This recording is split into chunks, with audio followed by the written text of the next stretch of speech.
अस्सलाम वालेकुम dear students. ये हमारा जो लास्ट टेस्ट था केमिकल बॉन्डिंग में वीबीटी हाइब्रिडाइजेशन का, तो इसकी हम टेस्ट डिस्कशन कर रहे हैं। ये question most of the students का ठीक नहीं था आंसर। तो ये है कि nodal plane exist along the line joining the nuclear. तो बस मेरा ख्याल है स्टूडेंट्स ने यही देखा है along the line joining the nuclear, लेकिन ये नहीं देखा कि क्वेश्चन किया हुआ है कि नोडल प्लेन एग्जिस्ट करती है। तो नोडल प्लेन क्या होती है? जहाँ पर इलेक्ट्रॉन नहीं पाया जाता डियर स्टूडेंट्स। तो आप लोगों ने नोडल प्लेन इसमें होती है, ये एक न्यूक्लियस है और ये एक न्यूक्लियस है। तो पाई बॉन्ड जो होता है ना, ये देखें, इलेक्ट्रॉन की प्रोबेबिलिटी ऊपर होती है और नीचे होती है। लेकिन ये जो दोनों न्यूक्लियर को लाइन ज्वाइन करी है, यहाँ क्या होता है? नोडल प्लेन नोड होता है, यहाँ पर प्रोबेबिलिटी 0 होती है। So the correct option was pi bond. ठीक है। अगर मैं ये कहता कि the probability of finding an electron is maximum around the line joining the nuclear, तो ये किस बॉन्ड में? फिर आपने कहना था सिग्मा। मैंने प्रोबेबिलिटी ऑफ फाइंडिंग इलेक्ट्रॉन नहीं पूछी, मैंने तो पूछा था नोडल प्लेन। सो ये आप लोगों की एक गलती थी। और आगे चलते हैं।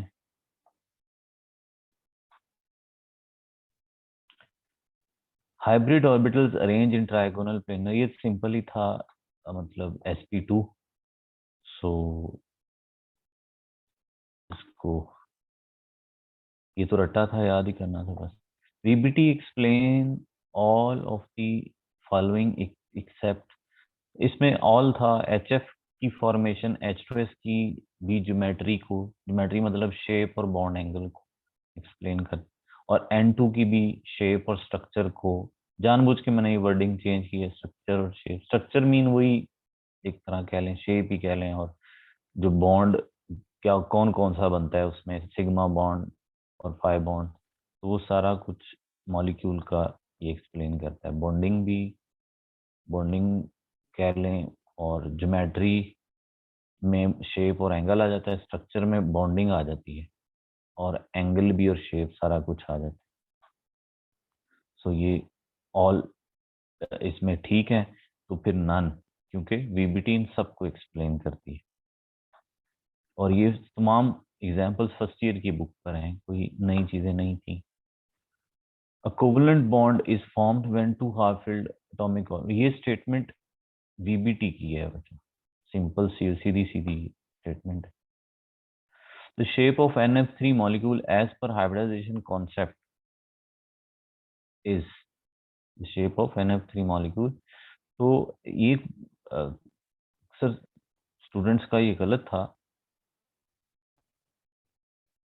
तो उसमें नन है वीबीटी, जहाँ वो जो वीबीटी वाला क्वेश्चन है उसमें नन वाली ऑप्शन हमने चूज करनी।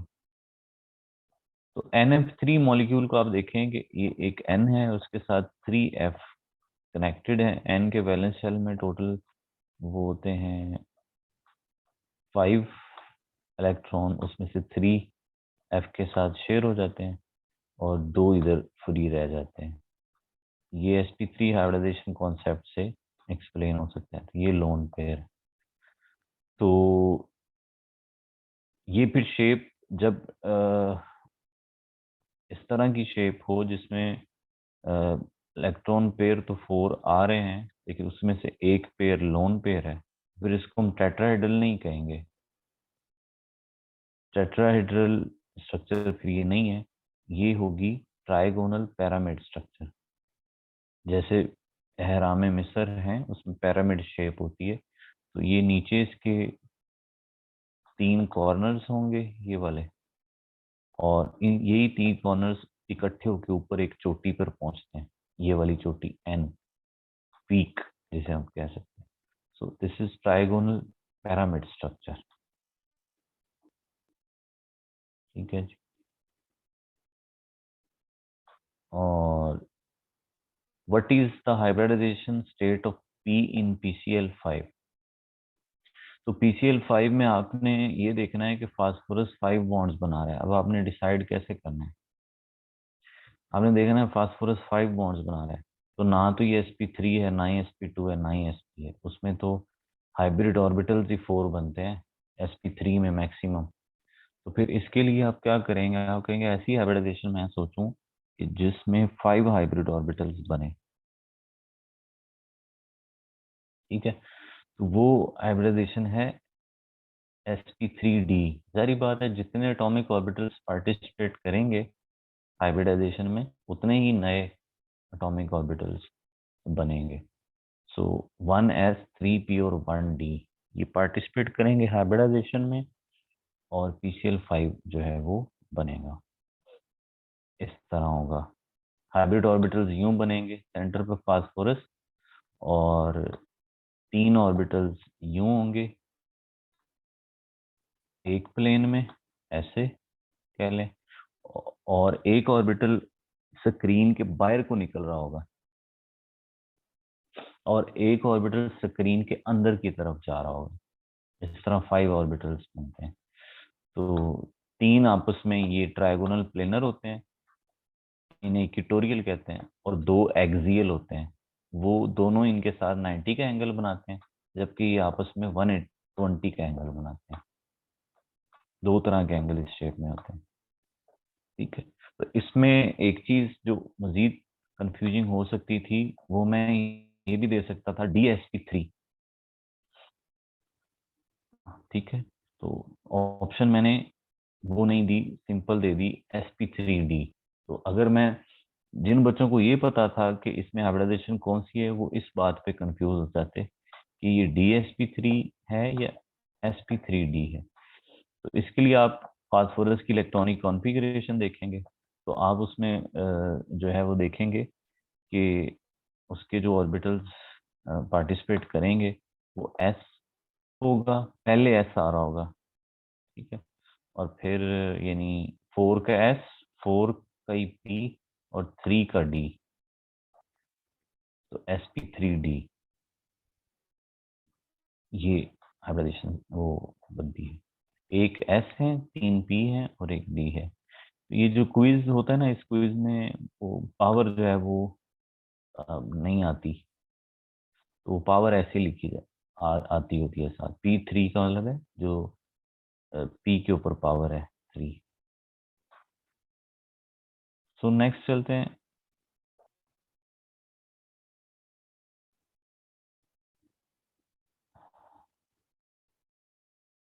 DsP3, अगर सपोज क्वेश्चन डियर स्टूडेंट्स वो दे देता तो ये ऑप्शन गलत था।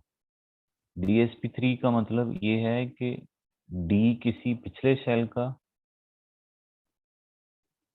D यानी पहले है और S और P उसके बाद है। इस तरह नहीं ओवर वो मिक्सिंग हुई, बल्कि पहले S है, उसके बाद P है, यानी 4S है, फिर 4P है, फिर 3D है। इन्होंने वो की है इंटरमिक्सिंग। सो अगर आप इस तरह चेंज करेंगे तो तरतीब फिर इसकी चेंज हो जाएगी, तो वो फिर गलत होगा। हाँ जी, वो ट्रांजिशन मेटल्स में हो, जो जो DsP3 है वो ट्रांजिशन मेटल्स में होता है। और उसका मतलब होगा कि वो ऑर्बिटल्स कैसे हैं, DsP3 यानी जो डी सबशेल है जिसका भी हो, तीसरे का और चौथे का, वो पहले आएगा, और एस और पी बाद में आएंगे एनर्जी के लिहाज से। तो फास्फोरस में ऐसे नहीं, फास्फोरस की हाइब्रिडाइजेशन में एनर्जी के लिहाज से, आप कॉन्फ़िगरेशन मैं यहाँ नहीं लिख रहा, आई होप आप समझ रहे होंगे कि कॉन्फ़िगरेशन के लिहाज से एस, चाहे वो किसी और शेल का भी है, 3 का या 4 का, उसके साथ ही पी है, फिर उसके साथ आगे डी है, तो इसलिए आपको तरतीब यही रखनी पड़ेगी, sp3 आगे डी। ये आसान था। हाँ, आप ये कह सकते हैं कि दोनों केसेस में ज्योमेट्री सेम होगी, चाहे sp3d हो या dsp3 हो, ज्योमेट्री सेम होगी। वो क्या नाम है उसका, ट्राइगोनल बाई पैरामिड ज्योमेट्री होगी।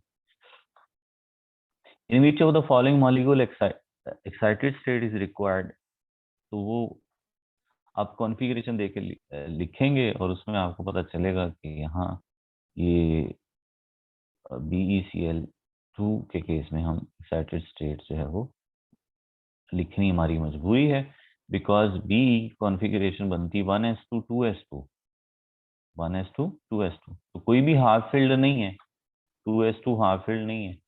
तो फिर अगर हाफ फिल्ड नहीं है तो फिर वो बॉन्ड कैसे बना रहा है Cl के साथ, इसलिए हमें 2s से एक इलेक्ट्रॉन जंप करके 2p में ले जाना पड़ेगा। तो क्या हो जाएगा, 2s भी हाफ फिल्ड और 2p भी हाफ फिल्ड, तो फिर दो हाफ फिल्ड हो गए, ये फिर इंटरमिक्स करेंगे। तो इसलिए एक्साइटेड स्टेट बनाना इसमें जरूरी है, बिकॉज हमने वीबीटी में क्या पढ़ा है कि सिर्फ हाफ फील्ड ऑर्बिटल ओवरलैप करते हैं, इसलिए हमें 2s में से एक इलेक्ट्रॉन p में ले जाना पड़ेगा ताकि हाफ फील्ड दोनों हो जाएं और दो बॉन्ड बन सके। ये आसान था कि आपने C1 जो कार्बन है, तो पहला कार्बन इनमें से आपको, अगर आप थोड़ा नोमेनक्लेचर समझते हैं तो आपको पता है कि डबल बॉन्ड वाली साइड से नंबरिंग स्टार्ट करते हैं, ठीक है, यहाँ इस तरह। तो ये कार्बन हमारा फर्स्ट कार्बन है। अब ये कार्बन डबल बॉन्ड बना रहा है, यानी एक पाई बॉन्ड बना रहा है, और 3 सिग्मा बॉन्ड है सी के साथ एच के। तो मैंने आपको बताया था कि जब कार्बन से आपने 3 सिग्मा बॉन्ड्स बनवाने हैं और एक पाई बॉन्ड बनवाने हैं, तो फिर एक पाई बॉन्ड की वजह से उसका एक ऑर्बिटल आपको छुड़वाना पड़ेगा, उसको हाइब्रिडाइजेशन में नहीं लेके जाना पी वाला, ताकि वो बाद में पाई बॉन्ड बने। सो इन दोनों की कॉन्फ़िगरेशन sp2 हाइब्रिडाइजेशन sp2 है, इन दोनों की, क्योंकि दोनों ही बना रहे हैं पाई बॉन्ड। बाकी इसकी sp3 है और इसकी भी sp3 है, ये भी ख्याल रखें। तो that was all dear students.